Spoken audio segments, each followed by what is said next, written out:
Bonsoir à tous, bienvenue dans le 23h, les principaux titres. Alassane Ouattara vient officiellement de prendre les rênes pour le poste de président de la République de Côte d'Ivoire ce matin.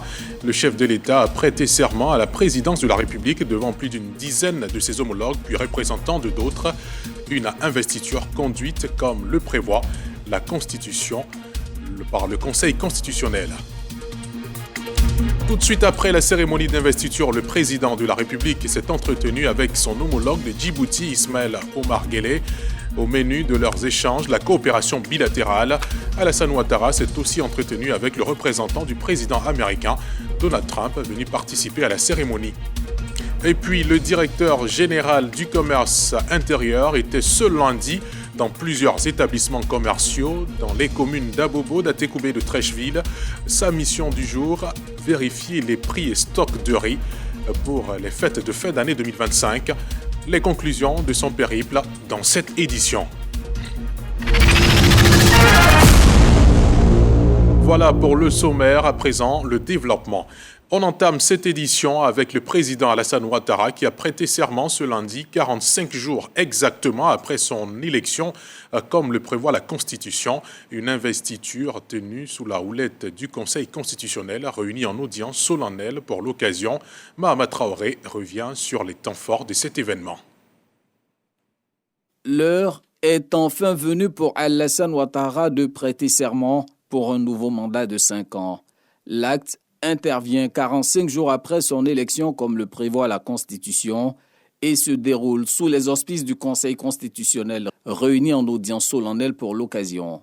Le candidat élu peut ainsi faire son entrée dans la salle à la demande de la présidente du Conseil constitutionnel, ce après quoi Chantal Nanaba Camara invite son secrétaire général à lire la décision rendue le 4 novembre dernier par l'institution et portant sur la proclamation des résultats définitifs de l'élection présidentielle. Considérant que M. Alassane Ouattara a recueilli 3 759 030 voix, réalisant ainsi un score de 89,77%, supérieur à la majorité absolue requise pour être proclamé élu dès le premier tour. Reconnu vainqueur, le candidat élu peut enfin prêter serment. La main gauche posée sur la Constitution et la main droite levée, il prononce la formule consacrée. Devant le peuple souverain de Côte d'Ivoire, je jure solennellement et sur l'honneur de respecter et de défendre fidèlement la Constitution, d'incarner l'unité nationale, d'assurer la continuité de l'État et de défendre son intégrité territoriale, de protéger les droits et libertés des citoyens, de remplir consciencieusement les devoirs de ma charge dans l'intérêt supérieur de la nation. Que le peuple me retire sa confiance et que je subisse la rigueur des lois si je trahis mon serment. L'engagement du président élu est acté par le Conseil constitutionnel. Le Conseil constitutionnel donne acte à Monsieur le Président de la République du serment qu'il vient de prêter et le renvoie à l'exercice de ses fonctions. Avant de lever la séance, Chantal Nanaba Camara s'est adressée au chef de l'État élu. Le Conseil constitutionnel vous salue avec déférence, Monsieur le Président de la République. Vous incarnez le sens élevé du devoir. Vous méritez de la Côte d'Ivoire, Monsieur le Président de la République. Et vous faites partie de ceux qui connaissent la valeur d'un serment, celui de servir votre pays et de le bâtir en une Côte d'Ivoire unie et prospère pour le bonheur du peuple ivoirien dans sa diversité. Les vœux ardents de réussite et de plein succès du Conseil constitutionnel vous accompagnent, Monsieur le Président. Cette audience solennelle marque l'entrée en fonction du président de la République.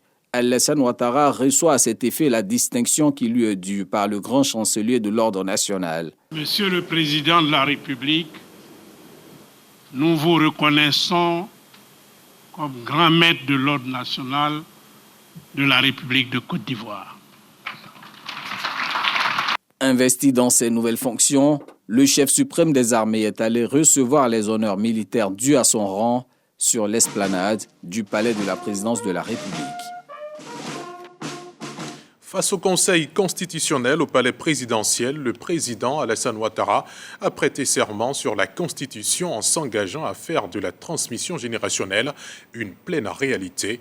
La cérémonie solennelle qui s'est déroulée en présence de 11 chefs d'État africains marque l'ouverture du cycle institutionnel 2025-2030, conformément aux dispositions constitutionnelles ivoiriennes. Alexis Ouedraogo. Plus qu'une cérémonie d'investiture, la prestation de serment du président Alassane Ouattara pour ce nouveau mandat s'est imposée comme un véritable moment de reconnaissance internationale. Le palais présidentiel d'Abidjan a accueilli ce lundi plus d'une dizaine de chefs d'État africains venus d'Angola, du Congo-Brazzaville, de Djibouti, du Gabon, du Sénégal, des Comores, du Ghana, de la Gambie, du Libéria, de la Sierra Leone et de la Mauritanie.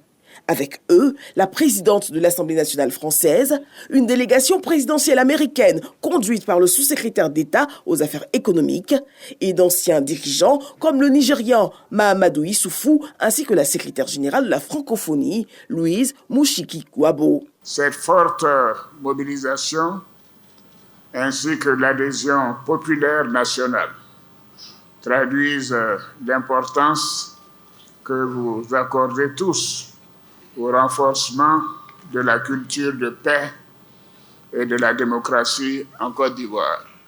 Un record de participation, reflet de l'influence de la Côte d'Ivoire en Afrique de l'Ouest et au-delà, mais surtout du socle posé par le père fondateur. Sa sagesse, son humanisme et sa vision éclairée du développement continuent de nous inspirer et de guider la Côte d'Ivoire. Nous ne cesserons jamais de lui manifester notre reconnaissance pour avoir inculqué à chaque Ivoirienne et chaque Ivoirien la culture de paix, la promotion de l'hospitalité et du vivre ensemble. Pour la première adresse de ce nouveau mandat, le chef de l'État réaffirme son engagement envers la Constitution, l'unité nationale et l'intérêt de la Côte d'Ivoire. Je reçois ce mandat avec humilité, reconnaissance et un sens élevé du devoir. Comme je me suis toujours engagé, je resterai le président de tous les Ivoiriens, sans distinction, au service exclusif de l'intérêt général. Consolider les acquis, poursuivre les priorités de développement axées sur la stabilité et la modernisation. Nous avons restauré l'autorité de l'État, consolidé la paix, renforcé la cohésion nationale et nos institutions. Nous avons assuré la sécurité sur l'ensemble du territoire national. Notre pays a connu une forte croissance. Ces avancées qui sont visibles sur toute l'étendue du territoire national nous enseignent que la Côte d'Ivoire sait se transformer lorsqu'elle est unie, déterminée et disciplinée. Ce nouveau pacte signé avec le peuple souverain de Côte d'Ivoire est placé sous le signe de la transmission générationnelle. Nous construirons une grande nation unie, solidaire et prospère. Une nation où chaque citoyen compte, où les femmes et les jeunes sont de véritables acteurs de développement. Ce mandat sera aussi celui de la transmission générationnelle. Ce sera pour moi et pour notre nation un acte de responsabilité et de maturité politique. Gage de solidarité, le chef de l'État honore ses homologues et dit la nécessité d'avancer ensemble. Notre environnement sous-régional reste fragile. Les menaces terroristes persistent, se transforment, se numérisent. Le cyberterrorisme, en particulier, nous impose une vigilance de chaque instant. Malgré les défis globaux, notre pays continuera de multiplier les initiatives pour une plus grande sécurité alimentaire. Dans un monde de plus en plus complexe et polarisé, où les intérêts géostratégiques sont de plus en plus marquées. La Côte d'Ivoire continuera d'affirmer sa voix en Afrique et sur la scène internationale. Nous continuerons à prôner le dialogue, l'entente et la diplomatie commerciale, à réaffirmer notre doctrine, une Côte d'Ivoire amie de tous et ennemie de personne. Remerciements aussi pour une présence discrète mais essentielle, celle de la première dame Dominique Ouattara. Je veux rendre hommage à ma chère épouse, Dominique, pour son soutien constant et son engagement en faveur des femmes, des enfants et des plus vulnérables, qui fait honneur à notre nation. J'exprime ma gratitude à nos enfants, à notre famille et à nos proches pour leur soutien et leur encouragement. Le RHDP, la famille politique, n'est pas oubliée. Avec elle, le chef de l'État ne manque pas de saluer ses adversaires pour leur maturité durant le scrutin. Renforcer la sécurité, faire de la Côte d'Ivoire un hub énergétique, couvrir la sécurité alimentaire, autant de chantiers à l'horizon. Au moment où nous ouvrons un nouveau chapitre de l'histoire de notre pays, je vais vous dire que rien n'est impossible pour un peuple uni. Rien n'est hors de portée pour une Côte d'Ivoire unie qui croit en elle. Ensemble, notre idéal et notre vision deviendront une réalité, à savoir bâtir une grande Côte d'Ivoire, une grande nation forte, ambitieuse et solidaire. Cette cérémonie d'investiture marque l'ouverture du cycle institutionnel 2025-2030, conformément aux dispositions constitutionnelles ivoiriennes. À l'issue de la cérémonie d'investiture, le président Alassane Ouattara s'est entretenu avec son homologue de Djibouti, Ismaël Omar Guelleh. Les deux chefs d'État ont évoqué la coopération bilatérale, mais aussi les questions touchant à la marche du continent africain. Par la suite, le président de la République s'est entretenu avec le représentant du président américain Donald Trump, le sous-secrétaire d'État aux affaires économiques Jacob Elberg. Mohamed Traoré. Le président de Djibouti, Ismaël Omar Guelleh, est au nombre des 11 chefs d'État présents à Abidjan pour la cérémonie d'investiture de son homologue ivoirien, Alassane Ouattara. L'occasion est mise à profit par les deux personnalités pour échanger sur des questions d'intérêt commun. La coopération bilatérale entre la Côte d'Ivoire et Djibouti est évoquée, mais aussi les préoccupations au niveau continental et mondial. De renforcement de la coopération, il en a également été question avec le sous-secrétaire d'État américain aux affaires économiques, Jacob Elberg, venu spécialement représenter le président américain Donald Trump à cette cérémonie d'investiture. Je suis ravi d'annoncer que je vais me redéplacer en Afrique en 2026, accompagné d'une délégation, afin d'approfondir nos relations et notre partenariat entre les États-Unis et le continent africain. Les États-Unis cherchent à avoir un partenariat compréhensif, multidimensionnel avec l'Afrique, pas juste sur les minéraux, mais aussi sur le plan technologique et infrastructure. Et on a hâte d'approfondir nos partenariats avec la Côte d'Ivoire, ainsi que les pays voisins, et ainsi que d'adresser les problèmes sécuritaires au Sahel. Comme pour attester de cette volonté de renforcer le partenariat avec la Côte d'Ivoire, le gouvernement américain a récemment décidé d'accorder un nouveau programme du MCC, Millennium Challenge Corporation, à la Côte d'Ivoire, programme essentiellement axé sur l'accès à l'électricité. Après avoir pris part ce matin à la cérémonie de prestation de serment du président Alassane Ouattara au palais présidentiel, plusieurs chefs d'État ont quitté Abidjan cet après-midi. Il s'agit des présidents sénégalais, sierra-léonais, angolais, gabonais, de l'Union des îles Comores, ghanéens, libériens et du vice-président du Nigeria. Ils ont été accompagnés par le Premier ministre et le ministre des Affaires étrangères. Après la prestation de serment du président de la République ce lundi, nous sommes allés à la rencontre des populations pour comprendre leurs avis et autres préoccupations, sans oublier leurs priorités pour ces 5 prochaines années. Je vous fais volontiers découvrir dans cet élément leurs réactions. Le président de la République a prêté serment ce 8 décembre pour un nouveau chapitre, un quinquennat attendu et espéré par les Ivoiriens. Nous avons pu assister à une très belle cérémonie qui couronne la belle victoire du président de la République, son Excellence Alassane Dramane Ouattara. Dans les rues d'Abidjan, les opinions divergent. Pour certains, ce mandat doit être celui du dialogue et du développement. D'autres espèrent que ce quinquennat consolidera la paix. Nous souhaiterons qu'il poursuive son œuvre de développement, surtout au niveau des infrastructures, qu'il continue ce beau travail qu'il a déjà commencé, et également plus de social en direction des personnes vulnérables. Moi, je viens de Kubli. À Kubli, actuellement, il n'y a pas de goudron. Il faudrait qu'il pense aussi à Kubli. Avec ce mandat, nous sommes certains qu'il va beaucoup mettre l'accent sur la réconciliation. Je souhaiterais qu'il mette l'accent sur le dialogue. Les jeunes mettent l'accent sur l'employabilité. Les jeunes ont droit à la formation, à l'encadrement. Et je dirais aussi le secteur informel.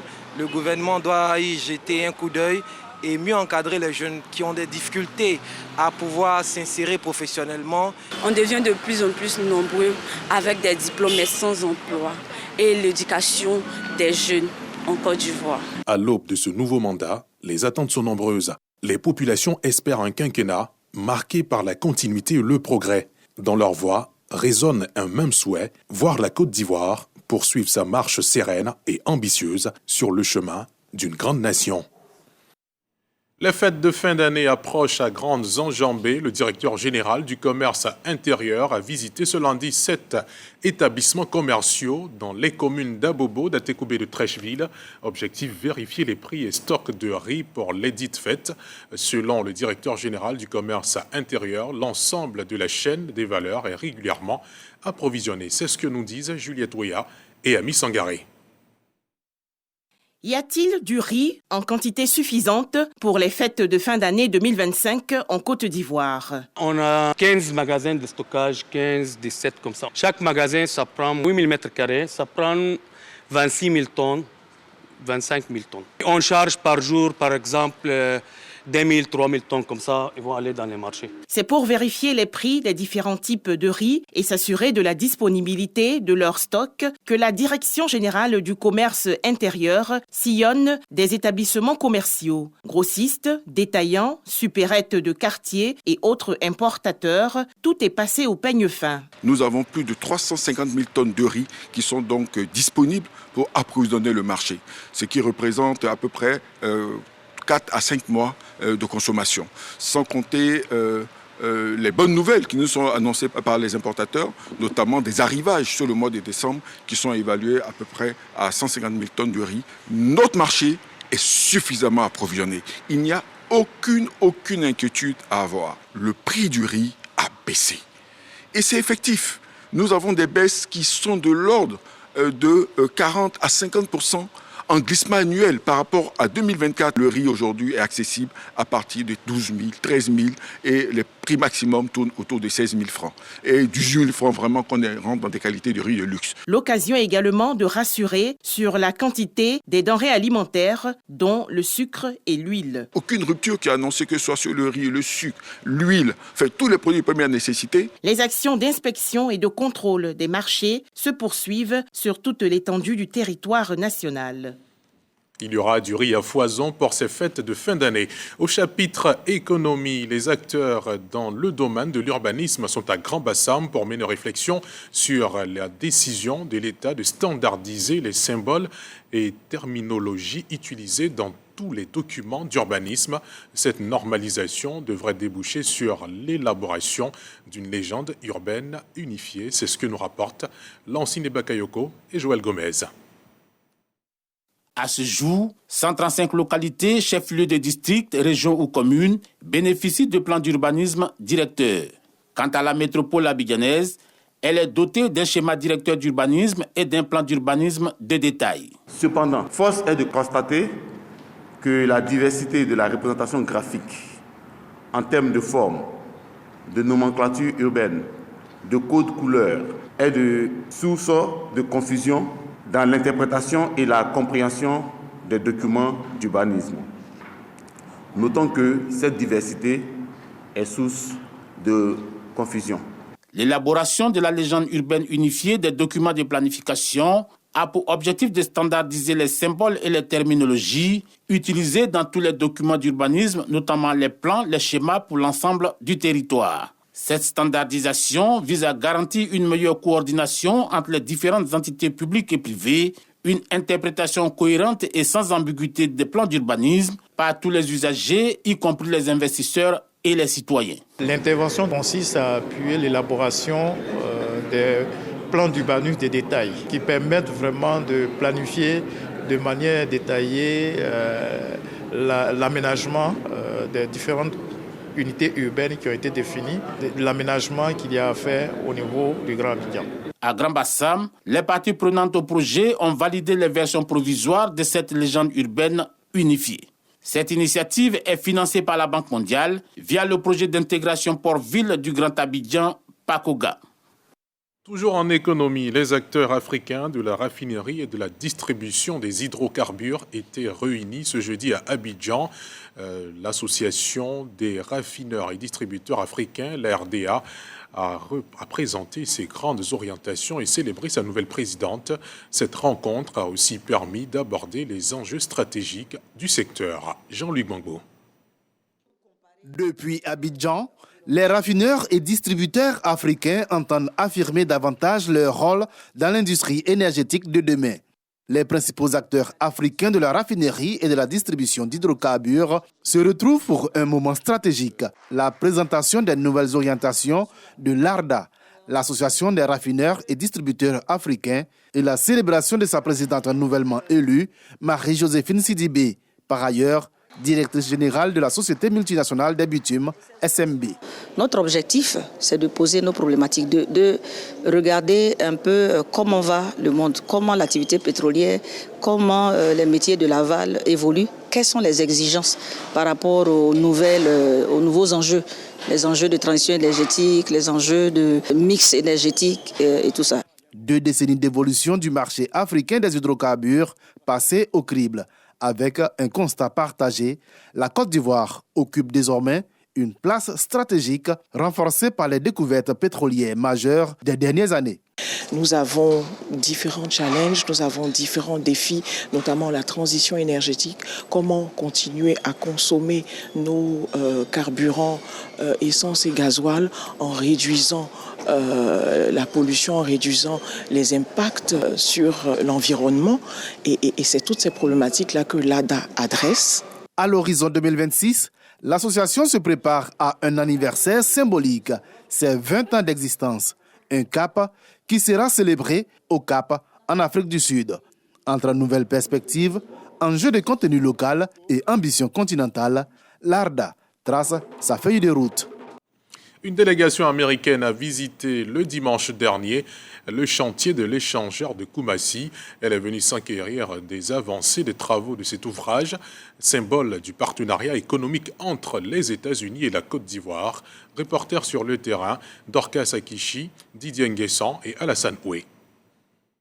La Côte d'Ivoire accueille une délégation présidentielle des États-Unis dépêchée par le président Donald Trump.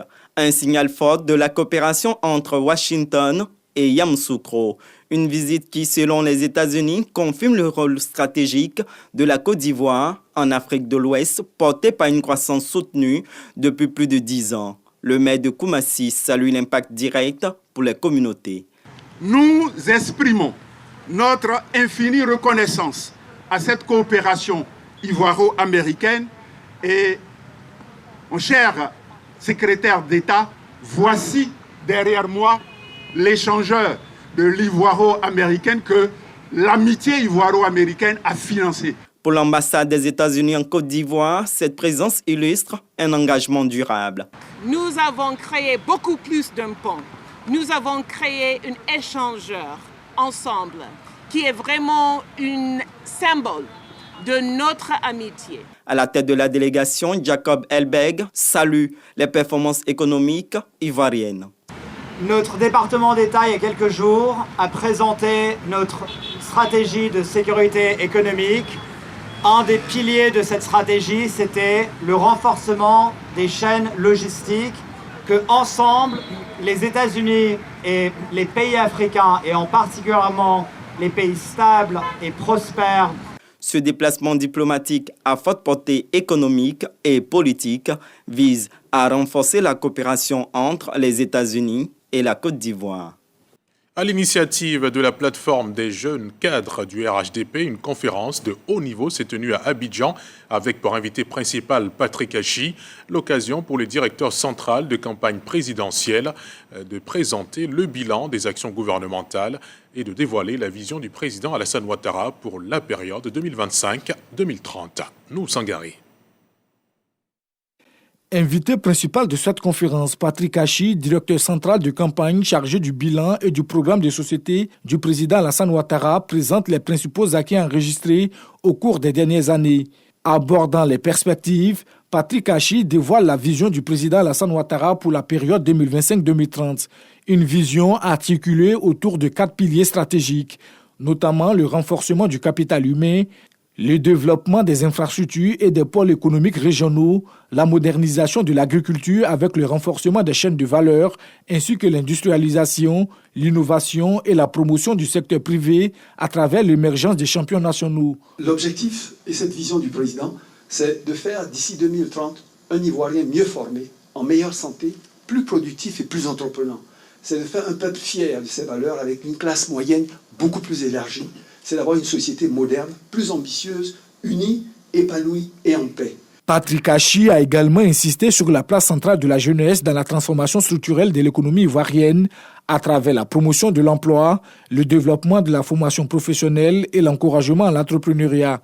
Le secteur privé est celui dont le développement permet d'absorber ce capital humain quand il est bien formé afin de tirer la croissance et de réduire la pauvreté de façon durable. Initiée par la plateforme des jeunes cadres, la conférence a permis d'enrichir et d'éclairer les participants venus nombreux. Au nom donc du ministre Mamadou, superviseur général des jeunes cadres, permettez-moi d'exprimer notre profonde gratitude au Premier ministre Patrick Hachi pour sa brillante présentation du projet de société du président Alassane Ouattara. Avec la clarté et la rigueur qui le caractérisent, il nous a permis de mieux comprendre les orientations majeures portées par le président de la République pour conduire notre pays vers la prospérité partagée à l'horizon 2030. À travers cette vision, les autorités entendent bâtir une Côte d'Ivoire plus compétitive, plus inclusive et résolument tournée vers l'avenir avec une jeunesse au cœur du développement national. En culture, le rideau est tombé sur la 5e édition du Festival des Arts et des Cultures du Folon. Durant 2 jours, les populations ont vibré au rythme de la culture folonta, une édition qui a permis aux cadres élus et populations de rendre un hommage à celui qui a tracé les sillons de ce festival, Oumar Sidibé, décédé il y a quelques mois. Amidjara Souba, Fernand Conan et Karamoko Diaby. Le balafon de Kagnesso, l'une des attractions de la 5e édition du Festival des Arts et des Cultures du Folon. Nous sommes à Tienko, localité située à 100 km de la ville d'Otiéni, dans le nord-ouest de la Côte d'Ivoire. Des danses comme le Dibadi de Koroulé, Zoro de Koriani, Kagba Banakoro et le Siki Sokoraba ont permis aux populations de renouer avec leur tradition. Aujourd'hui, à travers la diaspora, on sait faire la différence entre les Folonka et les Tiemeka, entre les Folonka et les Minyanka. Les cultures de chez nous avaient tendance à disparaître avec l'influence de la religion. Dieu merci, on a eu un fils comme Oumar Sidibé, paix à son âme, qui a compris très rapidement et qui a mis ce festival sur pied. Rendi prend hommage à l'une des figures de proue de ce festival, Oumar Sidibé, décédé il y a quelques mois alors qu'il préparait cette édition. Il était quand même un homme passionné de la culture, il aimait aussi sa région. Il a voulu mettre sa région à la lumière. Il a essayé, je peux même vous dire qu'il a réussi. Cette région était vraiment dépourvue de culture, de danse, d'artistes et je crois que depuis l'initiative a été prise, on a décidé de créer des danses qui ont déjà disparu. Il est question de les organiser, les immatriculer au niveau du ministère de la Culture. C'est un bouillonnement culturel qui met en évidence le riche patrimoine folon, illustré par ses danses, sa gastronomie et son textile. Il se veut un bel héritage ancré dans la tradition, afin d'inspirer la nouvelle génération. Le haut-parrain appelle alors les fils et filles de la région à l'unité. C'est une belle occasion pour nous, quand on se retrouve là, pour dire que tout cela n'est possible que dans la cohésion, dans la paix, dans l'harmonie et autour du développement. Le Festival des arts et des cultures du Folon se veut tournant dans la région. Cette rencontre s'est achevée avec un engagement ferme des uns et des autres, celui de continuer à perpétuer la culture folonta. On termine ce journal en vous faisant revivre les images de cet événement phare de la journée. Le président Alassane Ouattara a prêté serment ce lundi, 45 jours exactement après son élection, comme le prévoit la Constitution. Une investiture tenue sous la houlette du Conseil constitutionnel réuni en audience pour l'occasion. Et puis, cette investiture a aussi réuni plus de 10 chefs d'État venus de l'Afrique et du monde entier.